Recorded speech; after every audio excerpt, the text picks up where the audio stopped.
Boa noite, meu irmão, boa noite, minha irmã, na graça e na paz do Senhor Jesus. Você que está em casa, boa noite, na graça e na paz do nosso Senhor amado Jesus Cristo. Que bom, meus irmãos, aqui na igreja, retornando para a casa do Senhor, para louvar. Que bom ter você em casa conosco, através da live, podendo nos assistir, podendo cultuar Deus conosco. E aproveita esse momento, meu irmão, para compartilhar com teus amigos, com teus parentes, para que também eles possam louvar a Deus. E você, querido, que possa estar aqui na igreja, venha adorar a Deus juntamente conosco. Venha desfrutar da nossa comunhão, juntos, perto. Já ficamos afastados demais, né? É bom chegar mais perto. Quero te convidar, querido, você que está aqui na igreja, a se colocar em pé e abrir juntamente comigo a sua Bíblia no Salmos 84. Você que está em casa também, se você estiver com a Bíblia próximo de você ou com o teu celular, abra no Salmos 84, versículo 1 a seguir, para nós fazer a nossa leitura e dar início ao louvor, ao culto de adoração ao nosso Deus. Salmos 84,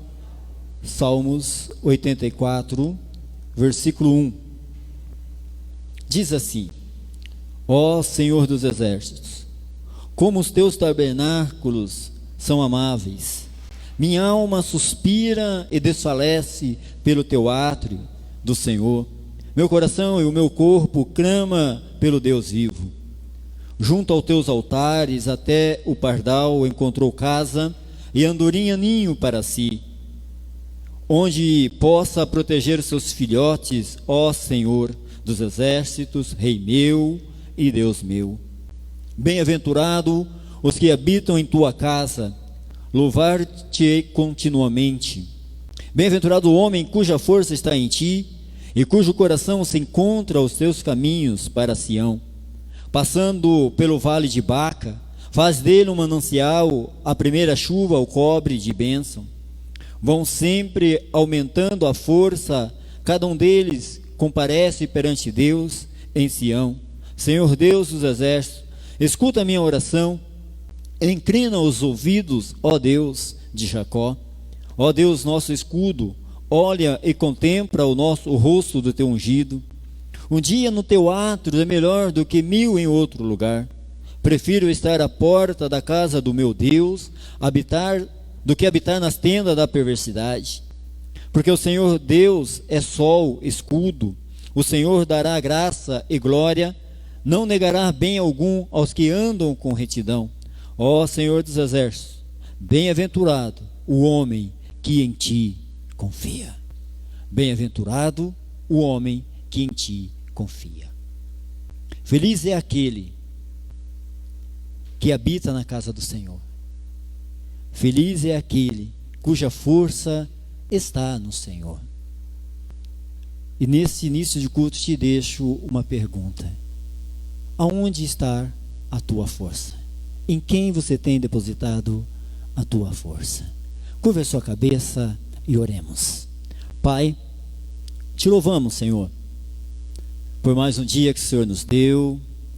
Te louvamos pelo privilégio de estar na tua casa, de poder adorar o teu nome, Pai. Te louvamos pela vida que um dia nos foi dado lá na cruz do Calvário, em prol da nossa vida. Te louvamos pelo cuidado do Senhor conosco, com tua igreja, com teus filhos, Pai. No meio de uma pandemia, o Senhor tem cuidado de nós. Pedimos ao Senhor, ó Deus, que o Senhor tome a direção deste culto, neste momento.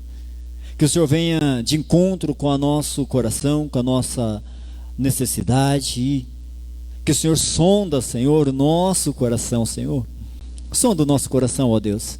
Vê se há algum caminho mau, Senhor. Vê se há algo que está impedindo, ó Deus, de nós chegarmos diante do teu trono, diante da tua graça. Pai, vê se há alguma coisa que nos impede de oferecer o nosso melhor e o nosso perfeito louvor diante de ti, Senhor. Pedimos também perdão pelos nossos pecados. Perdoa os nossos pecados, ó Deus. Pai, visita a nossa casa, Senhor. Visita cada irmão, cada irmã neste momento, meu Deus. Que o Teu Espírito Santo, ó Deus, possa nos encher nesta noite. Possa nos encher com a Tua graça, com o Teu amor nesta noite, ó Deus. Que nós possamos, Senhor, sentir a Tua presença, meu Deus.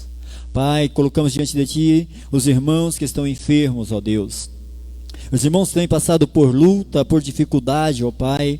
Lembramos da nossa irmã Marlene, Senhor, irmão Pedro. Pai, pedimos ao Senhor que o Senhor vai de encontro com a irmã Marlene, ó Deus, levando a cura, Deus. Levando, Senhor, a restauração da sua saúde, ó Pai, para que em brevemente ela esteja conosco, Senhor. Os demais irmãos, ó Deus, que porventura esteja doente, que o Senhor possa estar curando, restaurando, Pai. Aqueles que estão internados, ó Deus, por causa da Covid ou por causa de outro problema, Pai, que o Senhor possa estar visitando nesta noite, Senhor. Pai, fica conosco, é o que eu te peço, ó Deus, com perdão dos nossos pecados, em nome de Jesus, amém. Ministério de louvor, adorando a Deus. Vamos exaltar o nome do Senhor, cantando bom estarmos aqui, louvando ao nosso Deus.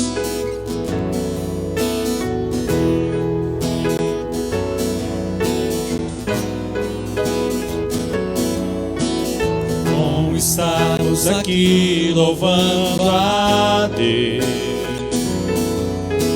podendo exaltar seu santo nome.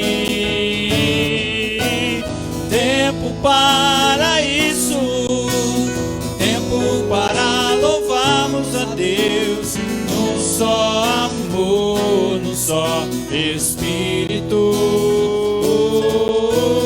Tempo para isso, tempo para louvarmos a Deus, num só amor, num só Espírito. Deus venha nos abençoar e que essa união nunca falte para nós. Deus venha nos abençoar e que essa união nunca falte para nós.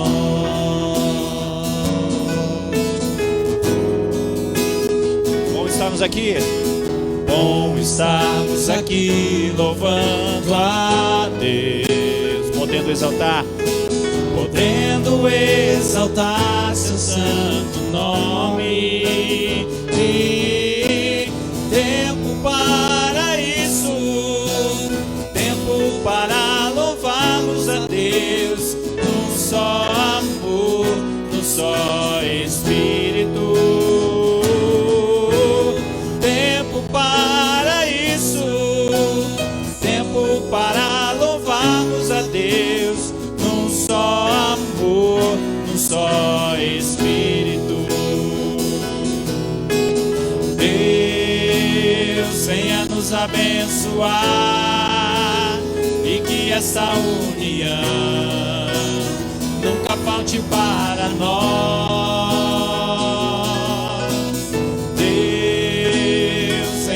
Abençoar e que essa união nunca falte para nós. A igreja, Deus venha nos abençoar. Deus venha nos abençoar e que esta união nunca falte para nós.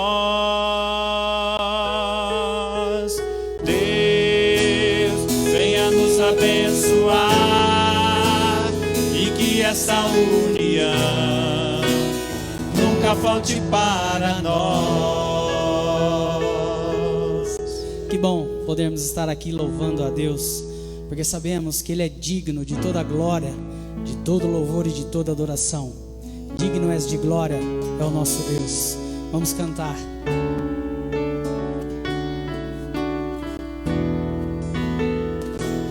Digno és de glória e louvores,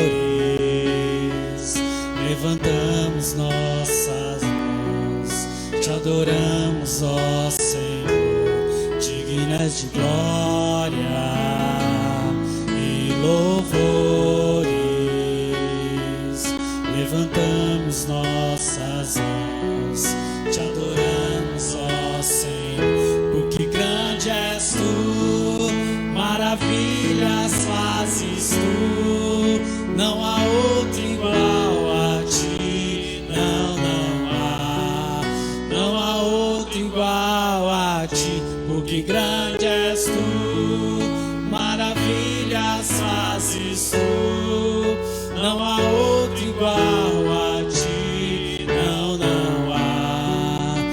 há outro igual a ti. Digno és de glória E louvores, levantamos nossas mãos, te adoramos, ó Senhor, digno és de glória e louvores. Glória a Deus. Levantamos nossas mãos, te adoramos, ó Senhor, porque grande és. Declare para o Senhor. Maravilhas fazes tu, não há outro igual a ti, não há outro igual a ti, porque grande és tu, maravilhas fazes tu, não há outro igual a ti, não há outro igual a ti, Senhor, porque grande és tu, maravilhas fazes tu, não há outro igual a ti,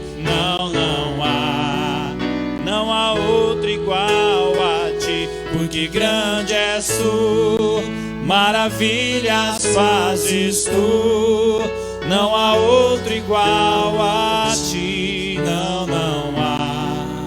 não há outro igual a ti, Senhor. Louvado seja o nome do nosso Senhor. Vamos aclamar a esse Deus que tem feito maravilhas em nosso meio e tem nos abençoado.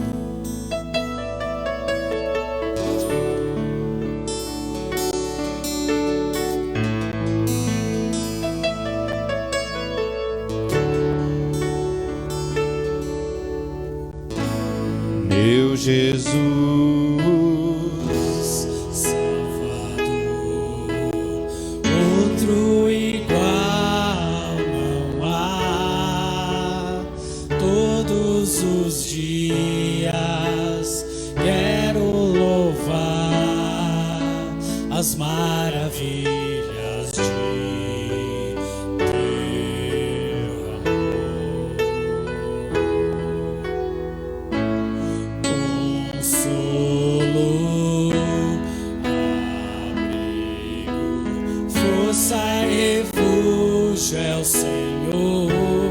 todo meu ser, Todo o meu ser, tudo que sou, com tudo que sou, sempre te adorarei.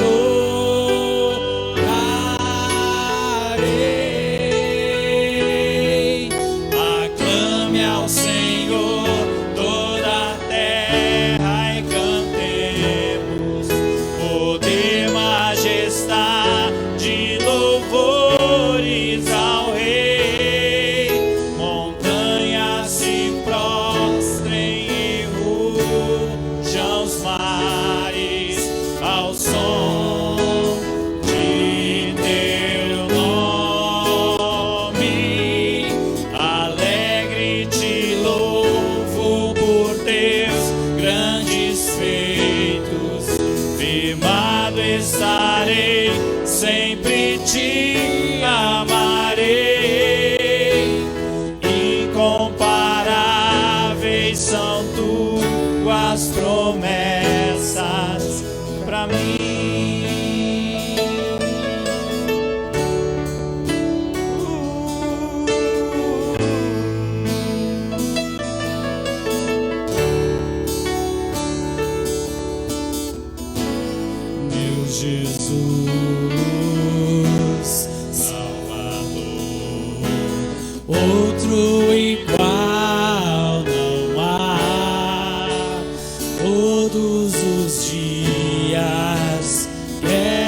as maravilhas de teu amor.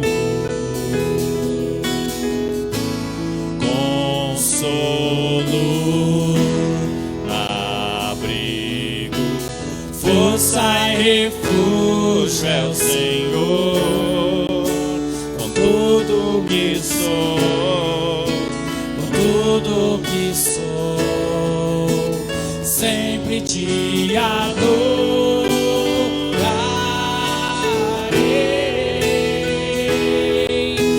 Aclame ao Senhor toda a terra e cantemos poder, majestade, louvores ao Rei. Montanhas se prostrem, ruja os mares ao som de teu nome. Alegre te louvo por teus grandes feitos. Firmado estarei, sempre te amarei. Incomparáveis são tuas promessas. Incomparáveis são tuas promessas. Incomparáveis são tuas promessas pra mim. Ó Deus, é incomparável as tuas promessas para nós. Nós confiamos em Ti, esperamos e sabemos que as tuas promessas estão se cumprindo e vêm se cumprindo na tua igreja dia após dia, e sabemos que o Senhor tem o melhor para nós. Obrigado, Senhor, porque o Senhor tem abençoado o teu povo, tem abençoado a tua igreja. E por mais que o mundo está complicado, como a tua palavra diz que o mundo jaz no maligno, nós sabemos em quem podemos confiar, e temos que confiar no Senhor. Por mais adversidades que temos, ó Deus, neste mundo, nós sabemos em quem nós temos crido e sabemos que é poderoso para fazer infinitamente mais de tudo que pedimos ou pensamos. Por isso, nós entregamos este culto a Ti, porque só o Senhor é merecedor de todo louvor e de toda adoração. Só o Senhor é digno de toda glória e de todo louvor. É no nome do Teu Filho que oramos. Amém. A igreja pode sentar-se.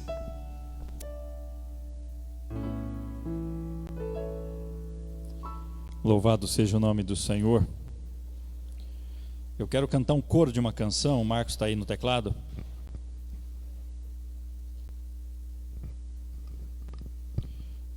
Para a gente começar esse tempo de reflexão, antes de nós entrarmos da reflexão na palavra do Senhor, eu quero que você cante, mesmo assentado, essa canção, uma parte do coro dela, que ao final vamos cantar novamente.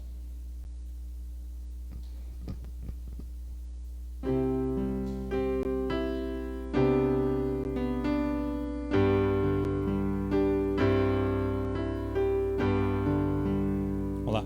Somos corpo, assim bem ajustados, totalmente ligados, unidos, vivendo em amor, uma família, sem qualquer falsidade, vivendo a verdade, expressando a glória do Senhor, uma família, vivendo o compromisso do grande amor de Cristo.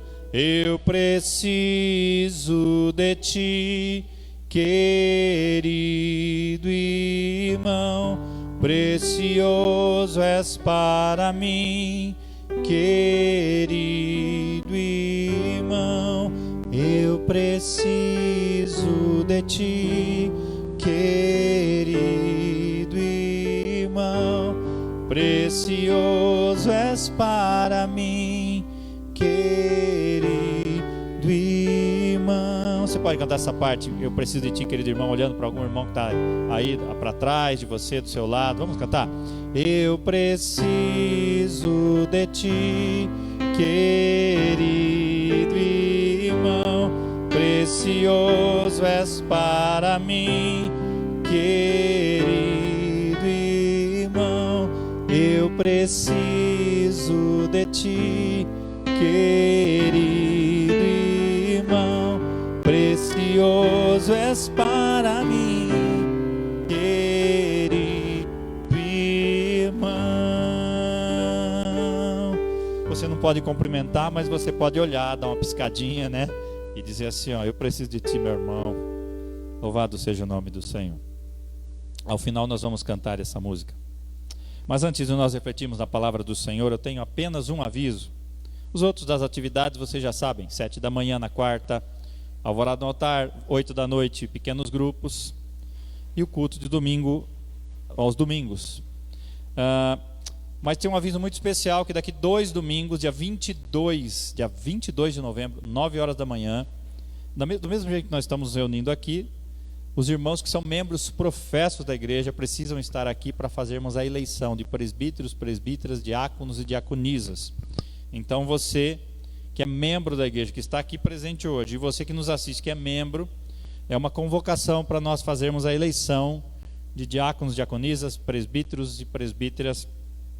A ideia é elegermos 5 membros do conselho, presbíteros e presbíteras, e 8 diáconos e diaconisas. Amém? Então fique anotado, anote aí, não fale. Próximo domingo, vocês sabem, é um dia especial para todos os municípios, é o dia da eleição de prefeitos, vice-prefeitos, vereadores. É um tempo muito especial, é uma mudança de governo. E pensando nisto, e pensando também em tudo que está acontecendo no mundo, inclusive toda essa confusão que está acontecendo lá nos Estados Unidos com a eleição de um novo presidente da República, o tema de hoje eu creio que é um tema muito coerente. O tema de hoje é tendo a mente de Cristo nas eleições. Tendo a mente de Cristo nas eleições. Eu particularmente não gosto muito de falar de política. Não gosto. Eu acho que vai ser a segunda vez que eu vou falar desse tema, porque o cristão ele não pode ser apolítico, mas ele deve ser apartidário. Então a política faz parte do nosso dia a dia. E nós vamos então lidar com isso como cidadãos. Nós temos que cumprir o nosso dever como cidadãos. E eu quero convidar você a abrir a sua Bíblia na carta de Paulo aos Romanos, capítulo 12, verso 2. Romanos, capítulo 12, verso 2.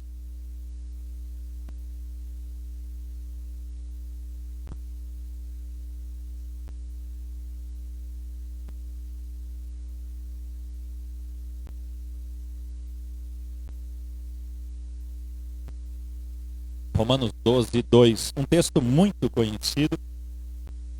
A Bíblia diz assim: não se amoldem ao padrão deste mundo, mas transformem-se pela renovação da sua mente, para que sejam capazes de experimentar e comprovar a boa, agradável e perfeita vontade de Deus.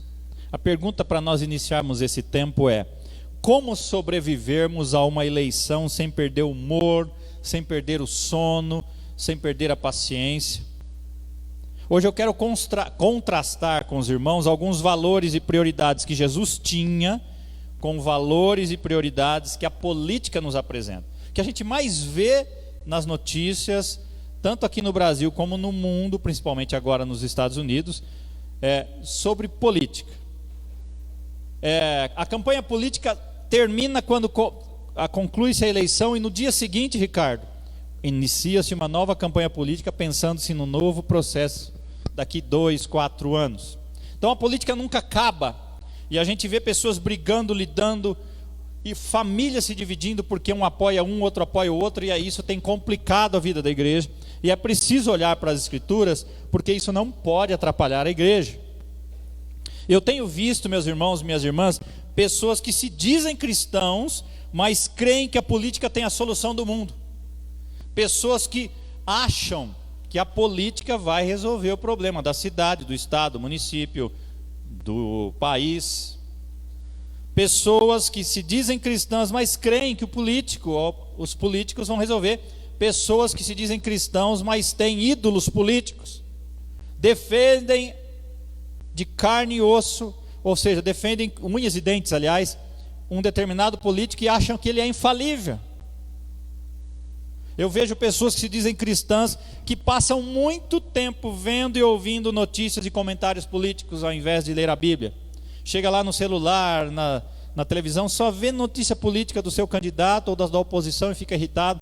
Fica o dia inteiro azedo por causa disso, porque às vezes ouve alguma coisa contra aquele que a pessoa acredita ser o certo, e fica aquilo azedando o coração ao invés de ler a palavra de Deus, ou algum livro cristão. E a Bíblia, embora diga que o governo, as instituições de governo são vocações nobres e vitais, no entanto, muitas vezes o reino da política compete com o reino de Deus pela sua lealdade. Tem gente mais leal a um candidato político, a um político, do que a Deus. Tem gente que acha que o político de estimação dele não erra, não comete gafes, não comete equívocos e defende-o com unhas e dentes. É importante nós olharmos para as Escrituras e sabermos onde está a nossa base, em que nós devemos nos apoiar. E eu fico triste, meus irmãos, em saber que muitos cristãos são mais leais a um partido político ou ao seu candidato do que são leais à Bíblia ou ao reino de Deus. Pessoas que se engajam numa campanha política e defendendo o candidato, imagina se dedicassem esse tempo todo falando de Jesus nas portas ou para as pessoas. O mundo, tenho certeza, seria muito diferente. Toda política é temporária, um dia passa, a política não estará no céu. E tem gente se matando ou matando os outros por causa de política.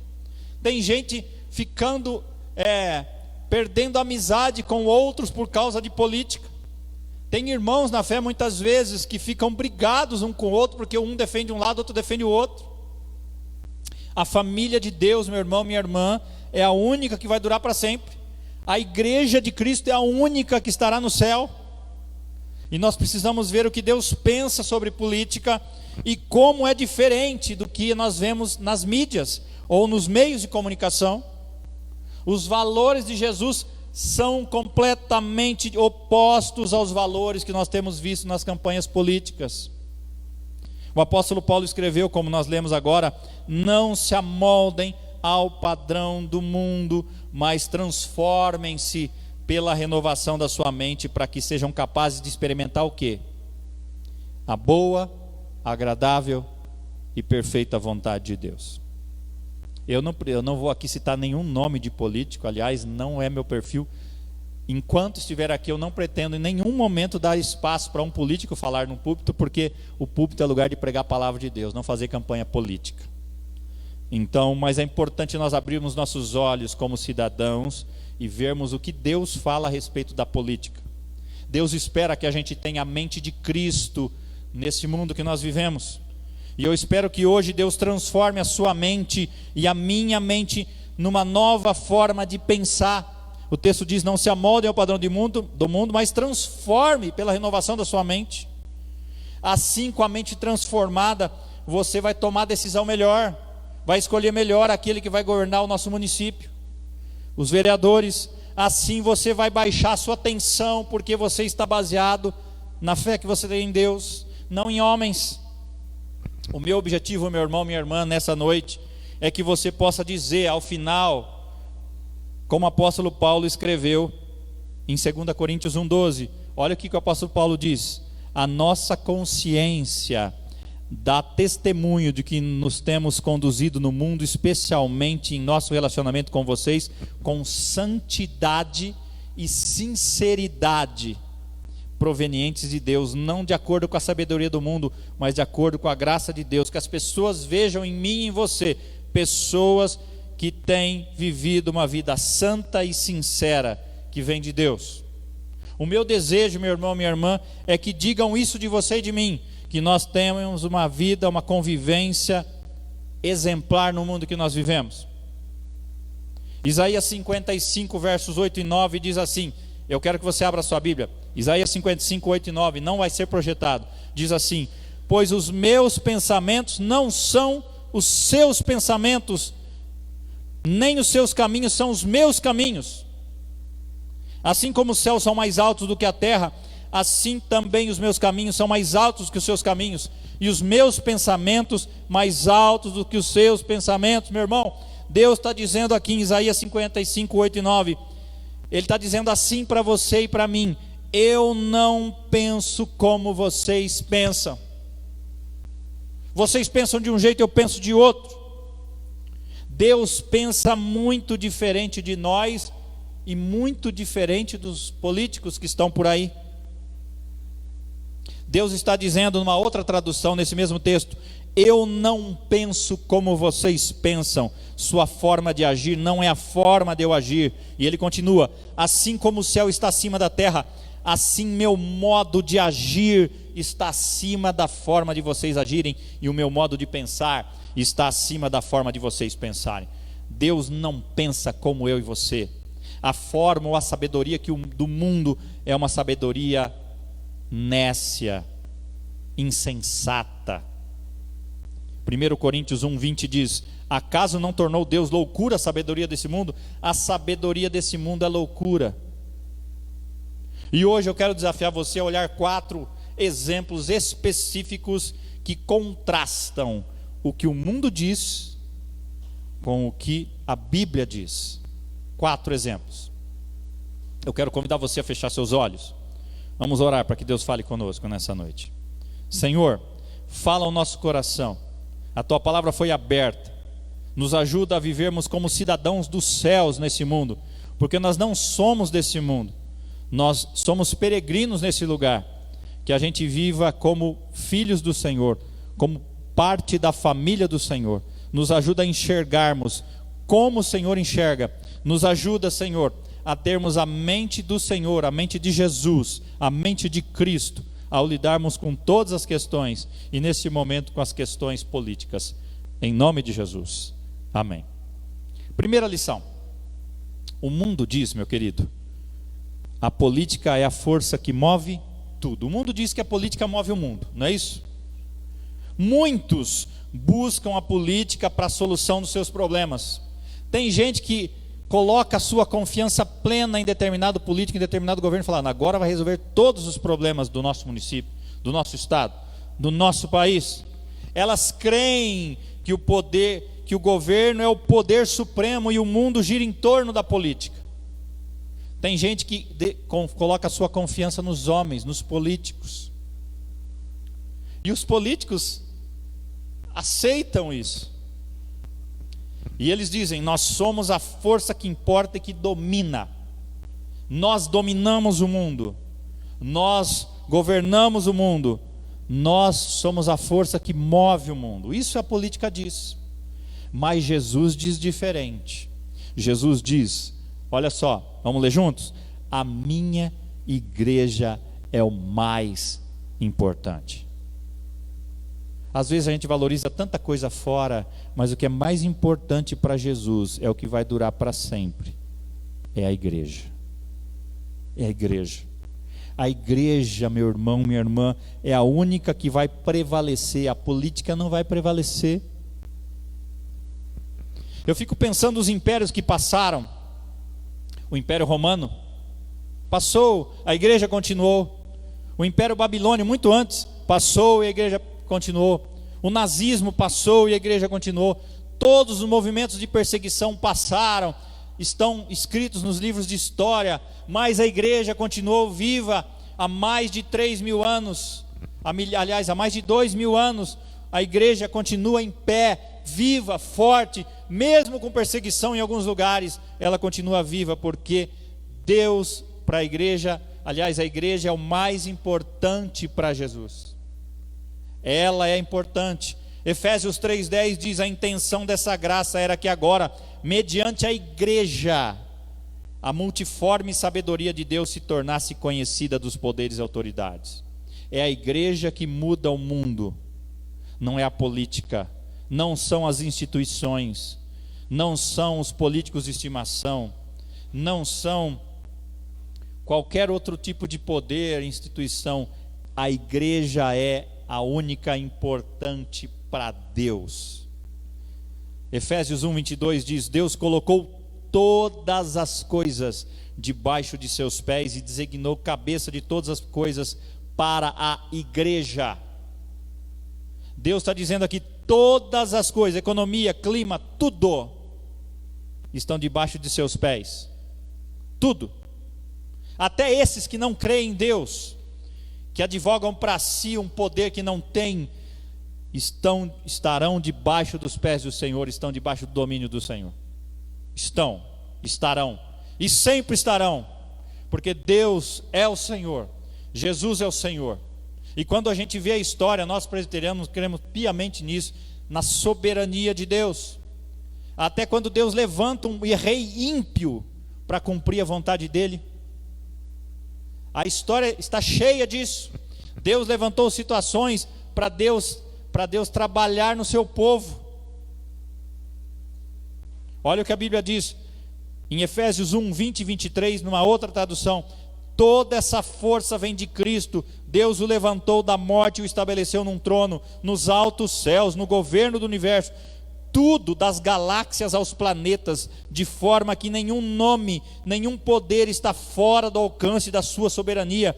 E isso não é provisório, será assim para sempre. Ele está no comando de tudo e tem a palavra final a respeito de tudo. No centro de tudo, Cristo governa a igreja. A igreja não é periférica em relação ao mundo. O mundo é que é periférico em relação à igreja. A igreja é o corpo de Cristo, por esse corpo ele fala, ele age, preenche tudo com a sua presença. A igreja é a única, é o mais importante para Jesus. Enquanto o mundo diz que a política é a força que move tudo, Jesus diz: a minha igreja é mais importante que tudo. Então se valorize, meu irmão. Você faz parte do que é mais importante para Deus, da maior força que existe nesse lugar, neste planeta, a igreja que dura, que permanece. E a Bíblia diz isto: Deus colocou tudo debaixo da autoridade de Jesus, e Ele deu a Cristo essa autoridade para benefício da sua igreja. Nós somos beneficiários do poder de Deus. E Jesus disse lá para Pedro, quando ele olha para Pedro, ele diz assim: tu és Pedro, e sobre esta pedra edificarei a minha igreja, e as portas do inferno não prevalecerão contra a igreja. Pode entrar governo, sair governo, pode ser da esquerda, da direita, do centro, do que for, pode ser nazismo, pode ser comunismo, pode ser capitalismo, não importa, as portas da igreja prevalecerão. Ninguém pode vencer a igreja, é promessa de Deus. Não fique preocupado, meu irmão, faça a sua parte como cidadão, Deus está no controle.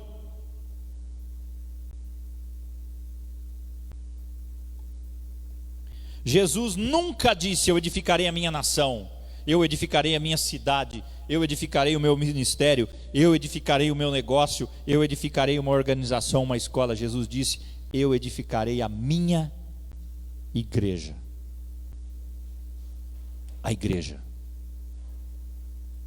Eu edificarei a minha igreja.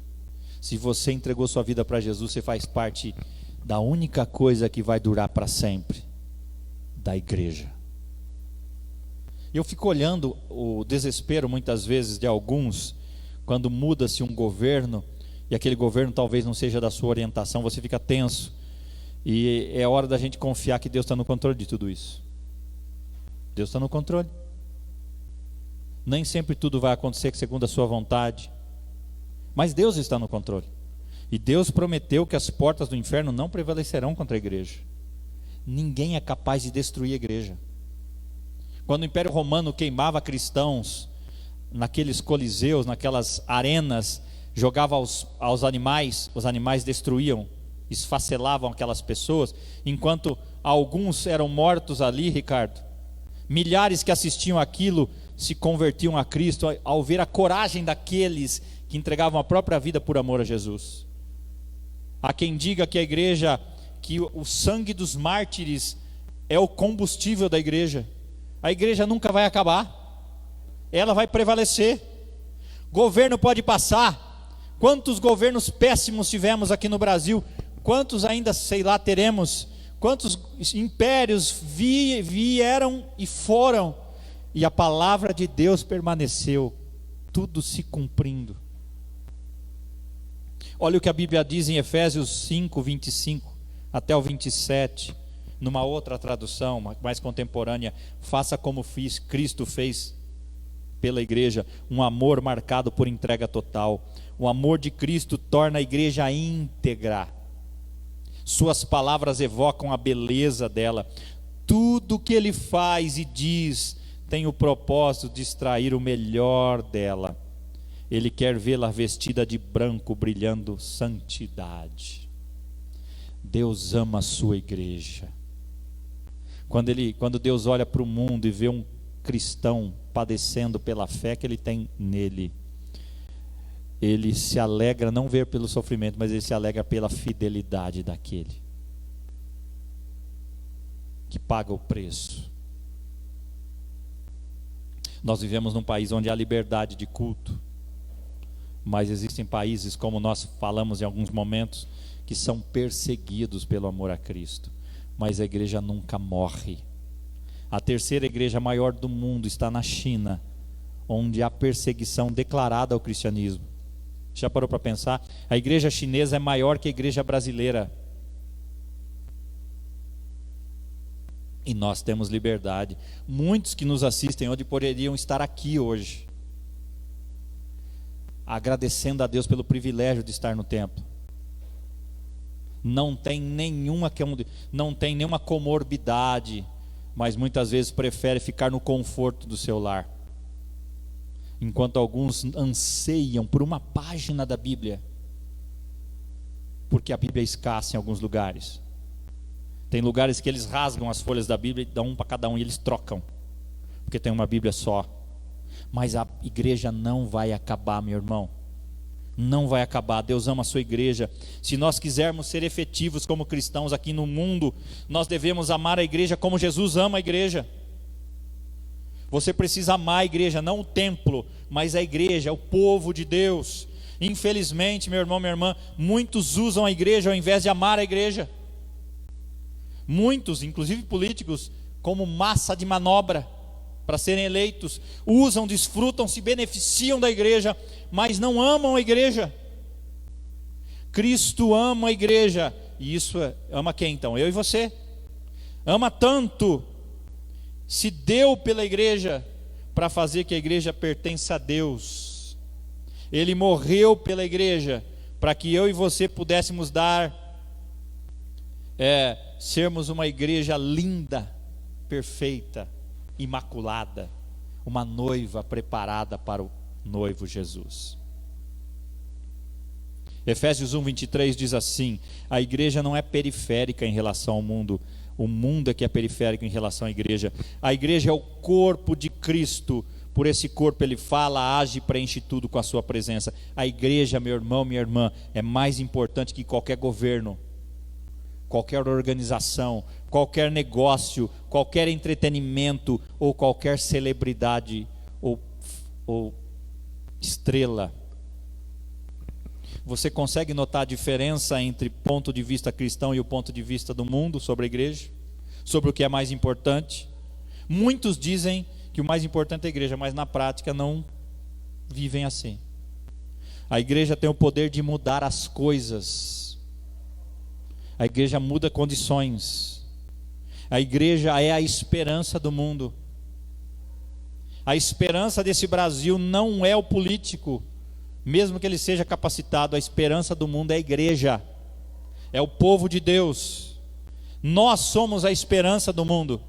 Nós somos a esperança do nosso município. A igreja, não Presbiteriana Independente de Jandaia, a igreja de Cristo, com I maiúsculo, da qual também fazemos parte. A igreja é a esperança da nação, do município, do estado. Não coloque a sua confiança em homens, coloque a sua confiança em Deus, em Jesus, o cabeça da igreja, e faça a sua parte. Então, enquanto o mundo diz que a política é a força que move tudo, Jesus diz que a igreja dele é mais importante. Mas tem uma segunda lição. Os políticos dizem: nós resolveremos todos os problemas e salvaremos o mundo. Quando você vê um discurso de político, parece que ele sabe tudo, é o salvador do município, do governo, do estado, do país, não é isso? Promete 1001 coisas, dá vontade até da risada. Faremos tudo grandioso, faremos de tudo o melhor. Diz que certa vez um político estava fazendo um discurso, e ele estava numa avenida, e ele falou: queridos, nós vamos fazer uma ponte aqui na avenida para que o rio passe aqui. Alguém falou: mas o rio é contra a lei da gravidade. Ele falou: se for necessário, a gente revoga essa lei. Tanto conhecimento que ele tinha, como vai revogar a lei da gravidade, querido? O político faz promessas que não são possíveis de serem cumpridas, e pessoas acreditam nisso. Todos sabemos que essas promessas são falsas. Não acreditem nessas falácias, de qualquer que seja essas pessoas, de qualquer orientação que seja. Todo político diz, você já ouviu isso? Essa campanha é a mais crucial da história. Você sabe por que ele diz isso? Porque ele é o candidato da época, e ele é a solução. Ele advoga para si a solução do problema. Nunca, ele sempre diga assim: essa campanha vai ser crucial, escolha bem quem você vai votar. Todo político diz isso. Jesus diz o contrário. Jesus diz: só eu posso te salvar e solucionar os seus problemas mais graves. Só eu posso fazer isso. Todo problema social remonta a um problema espiritual. Todo problema social que nós vemos no mundo remonta a um problema lá atrás espiritual. Começa no coração. Jesus dizia isso lá em Mateus 15, a partir do verso 18: mas as coisas que saem da boca vêm do coração, e são essas que tornam o homem puro, pois do coração saem os maus pensamentos, os homicídios, adultérios, imoralidades sexuais, roubos, falsos testemunhos, calúnias, poderíamos colocar aqui, corrupção, tantas outras coisas. Tudo surge aqui, é um problema espiritual, que depois se torna um problema social. E a Bíblia diz claramente, se você quiser guardar isso para você, no Salmo 146, verso 3, fica muito claro: não confie em príncipes, em meros mortais, incapazes de salvar. Poderíamos trazer para nós: não confie em prefeitos, governadores, presidentes, juízes, em meros mortais, incapazes de salvar. Eles não podem nem salvar-se a si mesmos. Quem são eles para dizer que estão no controle de tudo? Independente de quem seja, a Bíblia está dizendo: você não pode confiar em príncipes, governadores, em líderes que advogam para si a salvação. São meros mortais. Meros mortais. Jeremias 17:5 diz assim: assim diz o Senhor: maldito é o homem que confia nos homens, que faz da humanidade mortal a sua força, mas cujo coração se afasta do Senhor. Ele será como um arbusto no deserto, não verá quando vier algum bem, habitará nos lugares áridos do deserto, numa terra salgada onde não vive ninguém. Deus está dizendo aqui nesse versículo, trazendo para nós: quem desistir de confiar em mim, Deus está dizendo, para colocar sua confiança em um ser humano, será amaldiçoado. Ele vai secar como um arbusto no deserto, sem esperança para o futuro. Pessoas que depositaram sua esperança em homens, mulheres, em governos, se decepcionaram, se arrependeram. Você se lembra de alguém que você depositou a sua confiança em algum político, talvez que você tenha até votado, e você se arrependeu? Lembra algum nome aí? Você pensou: agora eu não voto mais neste. Não coloque confiança em homens, eles falham. eles são mortais. Muitos cristãos se empenham em apoiar esse ou aquele partido ou candidato, essa ou aquela ideologia, pensando ser a solução dos problemas. E eu quero dizer para você, meu irmão, minha irmã, a solução é Jesus. Só Jesus é o Salvador, só Jesus é o Senhor. Eu penso que se essas pessoas passassem esse tempo orando pelos problemas do mundo, ao invés de fazer campanha para esse ou para aquele, talvez veriam uma mudança muito maior e consistente no nosso país. Eu sei, e devemos nos envolver, devemos ter homens e mulheres cristãos na política, mas não devemos colocar nossa confiança nisto. É Deus, é em Deus que a nossa confiança deve estar. Tivemos uma campanha anos atrás, que era a Minha Esperança Brasil, de Billy Graham, em 2005, acho que foi isso. E lá uma canção que dizia: minha esperança está no Senhor. Não coloque a sua esperança nesse ou naquele prefeito ou candidato a prefeito. Escolha bem o seu candidato a prefeito, mas não coloque a esperança nele. A esperança tem que estar no Senhor. É hora de nós sabermos como e pensarmos como Jesus. Só eu posso te salvar e solucionar os seus problemas. Não é os políticos que fazem isso. Terceira lição, aliás. A política diz: os votos e o dinheiro são obtidos ao gerar divisão e medo. Um político muito influente, ele disse certa vez: a forma mais fácil e mais rápida de arrecadar dinheiro é encontrar um inimigo e convertê-lo em seu objetivo. É dividir. A política diz: é preciso criar tema que divide. Você pode ver o mundo que nós estamos vivendo, o país que nós estamos vivendo, os Estados Unidos também, polarizou-se, houve uma divisão, divide-se por gênero, divide-se por raça, divide-se por tudo, porque a ideia do político é dividir, colocar medo, gerar temas que dividem, para poder se arrecadar, ganhar votos, ganhar dinheiro. Eles colocam cidadãos uns contra os outros, irmãos e irmãs na fé e de sangue, uns contra os outros. Irmãos de sangue, da mesma casa, às vezes não se falam mais por causa de uma ideologia política. É o que eles querem. Basicamente, meu irmão, minha irmã, a política vive de dividir as pessoas. Coloca um de um lado, outro do outro. As pessoas perdem o conceito do bem comum. Elas compram brigas que não são suas. Muitas vezes querem defender o indefensável. São tão cegas que ela não consegue ver o erro no candidato que ela votou, só vê os acertos. O mundo tem se tornado politizado, dividido, obstinado e polarizado. Veja o nosso país: direita de um lado, esquerda do outro, um brigando com o outro, e o Brasil a frangalhos. As redes sociais ajudam com isso. A mídia popular, a grande mídia muito mais, cheia de fake news, de bad news. E nós somos a igreja, a esperança do mundo, das good news, das boas notícias, a esperança do mundo. A Bíblia diz que como cristãos estamos no mundo, mas não somos do mundo. Você não é daqui. Jesus diz o contrário. Olha o que Jesus diz. Jesus diz: em minha igreja a unidade tem prioridade sobre a política. O que é mais importante para Deus é a unidade, querido, não é política não. A política não tem lugar na igreja de Cristo. A unidade tem prioridade sobre a política. Se falarmos sobre política na igreja, nas famílias, nós vamos dividir as famílias, a igreja. Nós vamos dividir o corpo de Cristo por causa de homens que nem cristãos são. Aliás, tem muitos agora que vão para as igrejas e entregam a vida para Jesus, né? Só para ganhar voto dos cristãos.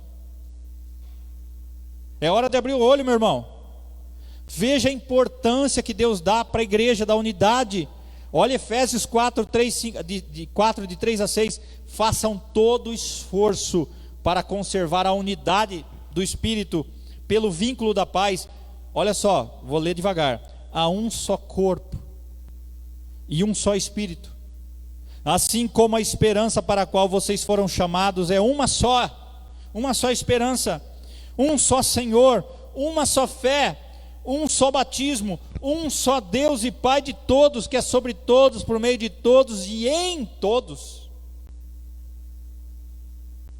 1 Coríntios 1,10 diz: irmãos, em nome do Senhor Jesus Cristo, suplico a todos vocês que concordem uns com os outros no que falam, para que não haja divisões entre vocês, antes que todos estejam unidos num só pensamento e num só parecer. O que Deus está falando para mim e para você? Aliás, Jesus orou isso em João 17, na sua oração sacerdotal, que todos sejam um como eu sou um. Deus quer a igreja unida. Não digam e não façam coisas que dividem as pessoas.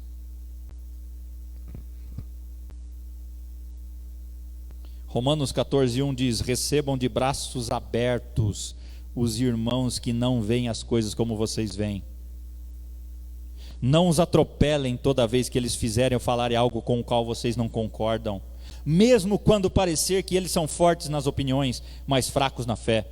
Tratem-nos com gentileza.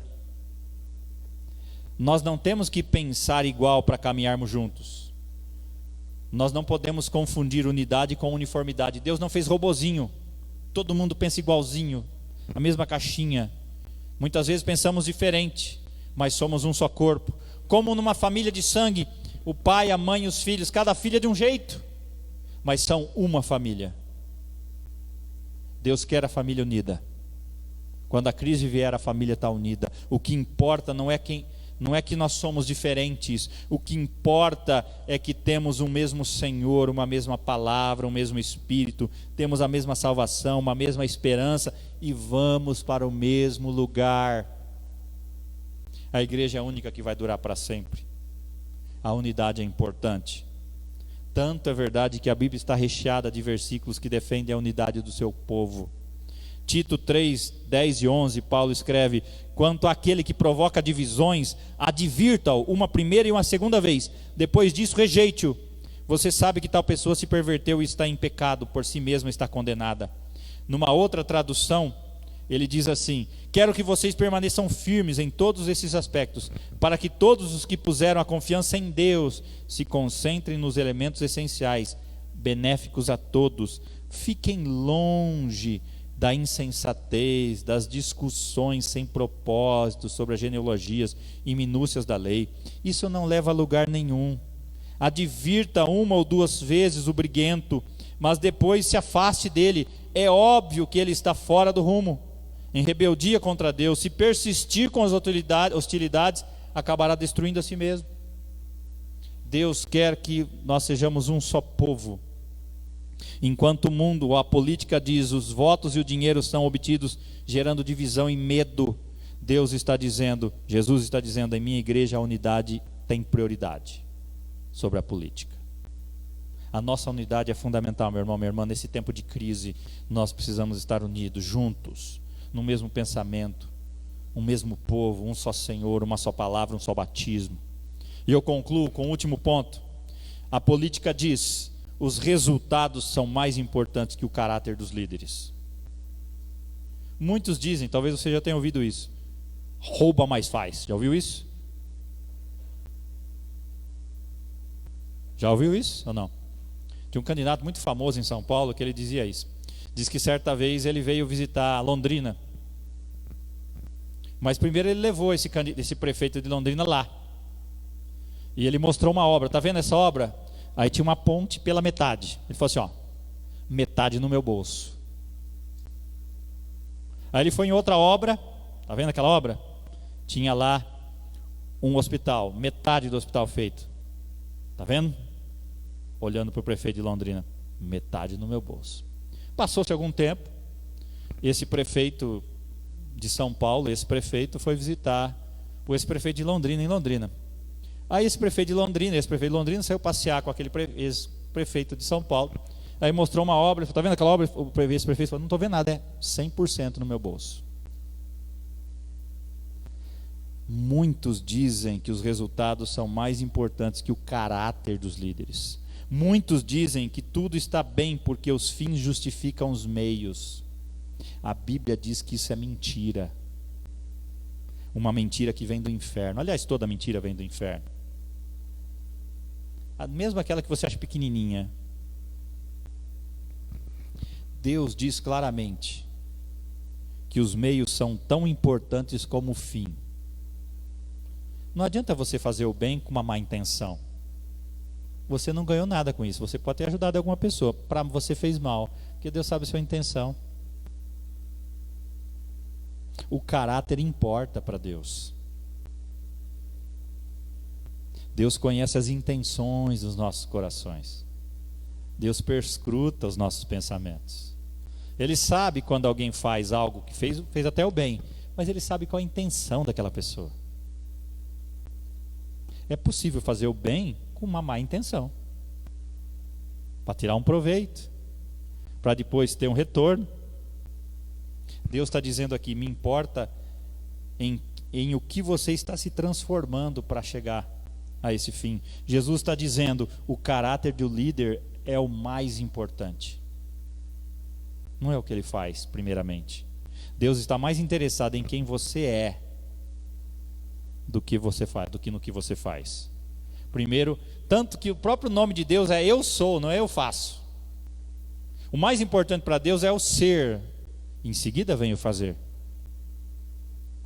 Os fins nunca justificam os meios. Os fins nunca justificam os meios. Mesmo que o objetivo é algo bom, mas se o meio de chegar àquele algo bom foi algo ruim, Deus não se agrada. Eclesiastes 10:2 diz: o coração do sábio se inclina para o bem, mas o coração do tolo para o mal. Numa outra tradução, na tradução na linguagem de hoje, diz: para quem é sábio é muito natural fazer o que é certo, mas para o tolo o natural é fazer o que é errado. Pergunta que eu tenho: você tem visto vários candidatos hoje? Vários. Escolha bem quem você vai votar. Passa o filtro. Escolha o menos pior, se não tiver um bom. Pense bem. Você vai conferir a ele poder sobre o seu município, sobre o nosso município. Você vai conceder poderes a essa pessoa para criar leis do município. E eu quero concluir com uma passagem bíblica para ver qual tipo de líder que Deus espera ou que Deus aprova. Abra sua Bíblia, Isaías 32, de 1 a 8, para nós encerrarmos. Isaías 32, de 1 a 8.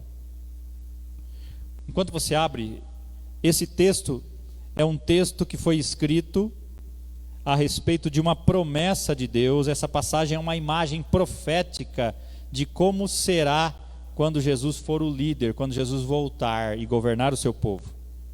No entanto, eu não quero ver por esse prisma hoje. Eu quero que vejamos as qualidades de caráter de Jesus aqui, que devem ser a referência para bons líderes. Eu quero que você olhe para esse texto como para tirar lições ou características de bons líderes. Vamos dar uma olhada nesse texto. Isaías 32, de 1 a 8. Vamos dar uma olhada. Vejam, um rei reinará com retidão e príncipes governarão com justiça. Está vendo duas qualidades aí já? Justiça e retidão. Numa outra tradução é justiça e integridade. Duas características de um bom líder: tem que ser justo, tem que ser íntegro. Vamos continuar. Cada homem será como um esconderijo contra o vento e um abrigo contra a tempestade. O que ele está dizendo aqui? Que o verdadeiro líder é alguém que protege o seu povo, que se preocupa com a proteção do seu povo. Essas autoridades, esse líder, será como esconderijo contra o vento, ou seja, dará segurança para o seu povo. E o texto continua: como correntes de água numa terra seca e como a sombra de uma grande rocha. O que ele está dizendo aqui? Que ele será como alguém que restaura o seu povo quando está em tempos difíceis, de deserto, de dificuldades. Um bom líder é alguém que está lá junto com o povo, dando força para o povo continuar. Continua o texto. Então os olhos dos que veem não estarão mais fechados, e os ouvidos dos que ouvem escutarão. O que o texto está dizendo aqui? Ele está dizendo que esse homem é capaz é sensível às necessidades das pessoas. Um bom líder, então, olhando para esse texto, tem integridade, ele é íntegro, ele é justo, ele protege o seu povo, ele restaura o seu povo quando está em dificuldades, ele é empático, ele tem empatia, ele é sensível às necessidades das pessoas. Você conhece alguém assim? Com essas qualidades em que você pode votar nessa cidade? Ou próximo delas? Um homem íntegro ou mulher justo, que protege o seu povo, que ajuda o seu povo em dificuldades, sensível à necessidade das pessoas. Mas o texto continua agora dizendo daqueles que não são bons líderes. Verso 4. O líder precipitado ou o líder insensato. A mente do precipitado sabe julgar, e a língua gaguejante falará com facilidade e clareza. O que ele está dizendo aqui, queridos? Ele está dizendo que o líder insensato, agora o mau líder, o que ele fala reflete o caráter dele. Não pensa para falar, fala muita asneira. Olha, continuando o texto. O tolo já não será chamado nobre, e o nobre sem caráter, e o homem sem caráter não será tido em autoestima. Pois o insensato fala com insensatez e só pensa o mal. Então um mau líder, ou um líder insensato, ele maquina o mal, ele quer fazer o mal, ele arma ciladas. E o texto continua. Ele pratica maldade e espalha mentiras sobre o Senhor, ou seja, ele fala mal de Deus. Ele fala e diz coisas que insultam a Deus. Nunca vote em alguém que menospreza o Deus que você serve, por melhor que ele seja, aparentemente, porque ele está insultando o seu Deus. Ele não tem a mesma fé e confiança nesse Deus que você tem. O texto continua. Ele deixa o faminto sem nada e priva de água o sedento. Ou seja, é indiferente às necessidades das pessoas, só pensa em si mesmo. Verso 7. As artimanhas do homem sem caráter são perversas. Ele inventa planos maldosos para destruir com mentiras o pobre, mesmo quando a súplica deste é justa. Ou seja, ele é trapaceiro. Ele é indiferente às necessidades das pessoas. Ele é cruel. Só pensa em si próprio. Então é hora hoje, essa semana, no próximo domingo, você escolher melhor em quem você vai votar. Não é porque é seu amigo, não é porque você é próximo de você. Veja as qualidades que ele tem e veja as fraquezas. Pondere, passe pela peneira. Homens de Deus, meu irmão, minha irmã, exerceram papel político em grandes momentos da história. Eu não estou aqui contra a política, nunca, não sou isso, não estou fazendo isso. Momentos críticos da história, Deus levantou homens que estiveram na liderança política e foram divisores de água. Lembre-se de José. Deus colocou ele abaixo do faraó, depois de tudo que ele passou. Lembra-se de Moisés. Lembra-se de Josué, Gideão, Davi, Salomão, Josafá, Ezequias, Josias, Daniel, Neemias. Homens que tiveram poder político, mas não se corromperam e foram divisores de água. Esses homens exerceram poder público com honradez, com sabedoria, com integridade, com honestidade, com caráter. Daniel decidiu não se misturar com as coisas, com as iguarias do rei, para se manter íntegro. Os amigos de Daniel não se prostraram diante da estátua erguida para o rei, porque eles tinham a fé num Deus. Eles não se corromperam.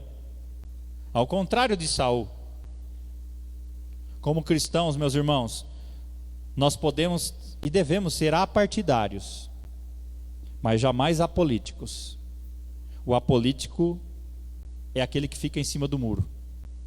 Tentar ser apolítico é cair no escapismo, foge, não quer encarar a verdade. A coragem de tomar decisões e tomar posições é uma marca da igreja protestante. A igreja tem que ser a voz profética no mundo que nós vivemos. Nós não somos apolíticos. A nossa igreja é apartidária. Mas nós precisamos exercer o nosso direito de cidadania. Como cristãos, nós devemos orar para que Deus nos dê sabedoria para escolhermos melhor os nossos representantes. Pense bem que você vai eleger, e eu também, alguém que vai governar o nosso município nos próximos 4 anos. Pessoas que vão decidir as leis do nosso município. Cuidado em quem você vota. Ore a Deus, pense bem. Veja os valores que Deus espera. Veja como Deus vê. Tenha a mente de Cristo ao votar. Pense bem. Exerça seu direito como cidadão do município. E mais à frente, daqui a 2 anos, como seu direito como membro do Estado e do país. Vamos orar. Senhor, diante da Tua palavra, eu peço que o Senhor nos dê sabedoria como igreja, para escolhermos melhor os nossos líderes, para sabermos decidir em quem vamos votar. Dê sabedoria à sua igreja, a todas as pessoas que estão aqui, aquelas que não estão, para escolherem melhor em quem vão votar, naqueles que vão governar os seus municípios. E que as pessoas não confundam as coisas, mas tenham a mente de Cristo em todo esse processo, em nome de Jesus. Amém. Vamos cantar mais uma canção, em seguida eu orarei, concluindo o culto e impetrando a bênção. Vamos ficar em pé.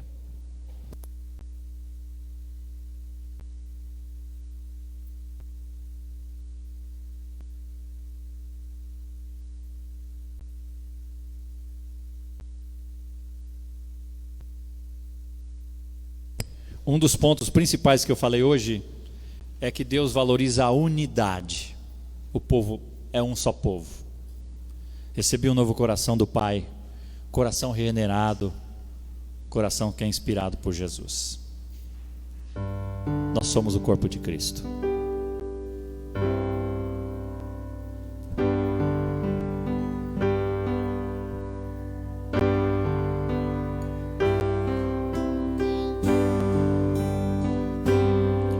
Recebi um novo coração do Pai, coração regenerado, coração transformado, coração que é inspirado por Jesus. Como fruto deste novo coração,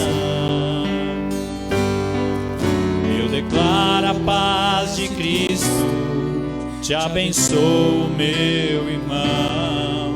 Preciosa é a nossa comunhão. Recebi um novo coração. Recebi um novo coração do Pai, coração regenerado, coração transformado, coração que é ensinado por Jesus. Como fruto deste novo coração. Olha para alguém. Eu declaro a paz de Cristo, te abençoo, meu irmão. Preciosa é a nossa comunhão. Somos corpo, assim bem ajustados, totalmente ligados, unidos, vivendo em amor, numa família, sem qualquer falsidade, vivendo a verdade, expressando a glória do Senhor. Uma família vivendo compromisso do grande amor de Cristo. Eu preciso de ti, querido.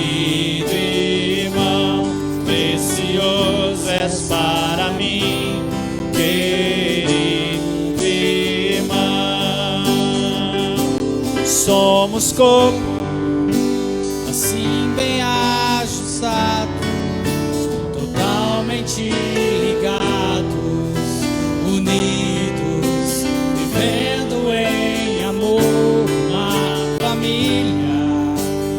Qualquer falsidade, vivendo a verdade, expressando a glória do Senhor, uma família, vivendo o compromisso do grande amor de Cristo. Eu preciso de ti, querido irmão, precioso és para mim, querido irmão. Eu preciso de ti, querido irmão, precioso és para mim, querido irmão. O presbítero Ricardo fará essa oração de comunhão. Senhor Deus, graças te damos por estes momentos aqui na tua casa, onde viemos para louvar e engrandecer o teu santo nome. Obrigado por este culto prestado ao Senhor. Queremos agradecer as pessoas que se fizeram aqui presentes na tua casa, pelas pessoas que estão nos assistindo. Que o teu grande amor, a tua graça se derrame sobre todos nós e que possamos voltar para os nossos lares em segurança. É o que te pedimos no nome do teu Filho, Jesus. Amém. Recebam a bênção. Que a graça do nosso Senhor e Salvador Jesus Cristo, o amor de Deus o Pai e as consolações do Espírito Santo estejam com todos nós, desde agora e para todos sempre. Amém. Que Deus te abençoe. Tenha uma boa semana, em nome de Jesus. Vão com Deus.